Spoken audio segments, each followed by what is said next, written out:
এই চুল টানাটানি দেখে আপনার মনে হতে পারে আপনি হয়তো দক্ষিণ এশিয়ার কোনো দেশের পাড়াগাঁয়ে ঢুকে পড়েছেন, কিন্তু বাস্তবতা হলো এটি দক্ষিণ এশিয়ার কোনো দেশ নয়, বরং উত্তর আমেরিকার উন্নয়নশীল দেশ মেক্সিকোর পার্লামেন্টের ঘটনা, যেখানে নারী এমপিরা লিপ্ত হয়েছেন চুল টানাটানি ও সংঘর্ষে।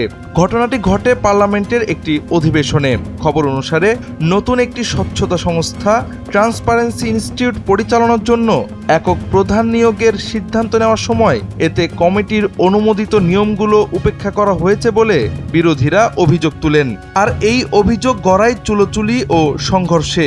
এই ঘটনার সময় বিরোধী দল ন্যাশনাল অ্যাকশন পার্টির মহিলা এমপিরা ক্ষমতাসীন মোরেনা পার্টির এমপিদের সঙ্গে ধাক্কাধাক্কি, চুল টানাটানি ও হাতাহাতি শুরু করেন।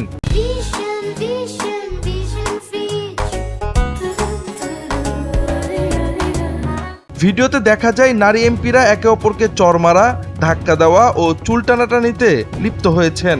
ন্যাশনাল অ্যাকশন পার্টির এমডি ক্লডিয়া পেরেজ বলেন, আমরা চাই গণতন্ত্র বাঁচুক, ভারসাম্য বজায় থাকুক। যা হচ্ছে তা স্বচ্ছতার জন্য নয়, সরকারকে জবাবদিহি করানোর জন্য।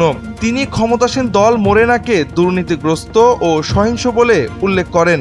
পাল্টা প্রতিক্রিয়ায় মোরেনা দলের মুখপাত্র পালো গার্সিয়া বলেন, বিরোধীরা যুক্তি না দিয়ে সহিংসতার আশ্রয় নিচ্ছে।